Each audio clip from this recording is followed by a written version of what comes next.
পানি পেলে বেশ কিছু গরু আছে যে খুব শান্ত হয়ে থাকে, যাদেরকে ভালো লাগে আর কি। আবার বেশ কিছু গরু আছে যারা একটু মানে ঝামেলা করে আর কি, গাড়িতে পানি দিতে দেয় না। মূলত হচ্ছে এই গরুগুলো যেখানে ছিল, যে বাড়িতে অথবা যেখানে ফার্মে থাকলে তো অবশ্যই আসলে গরুগুলোর গোসল হবে, কিন্তু যদি ফার্মের গরু না হয়, বাড়ির গরু হয়, এবং বেশিরভাগ গরুই কিন্তু আসলে আমরা যেগুলো কালেক্ট করি এগুলো কিন্তু দেখা যায় যে বাড়ির গরুই।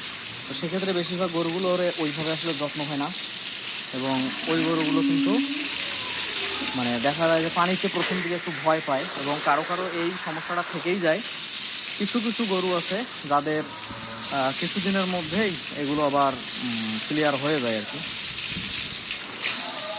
যাই হোক, ওই সাইডে এরকম বেশ কিছু গরু আছে, বড় গরুগুলোর মধ্যে ওই যে আপনাদের দেখানোর চেষ্টা করতেছে ওই সাইডে, এগুলোর মধ্যে দু একটা গরু আছে আমাদের এখন এরকম। কোনো এক ভিডিওতে শেয়ার করবো আপনাদের সাথে ইনশাল্লাহ। তো যাই হোক, এখন গরুগুলো গোসল করে দেবো। ভালো থাকবেন, আল্লাহ হাফেজ।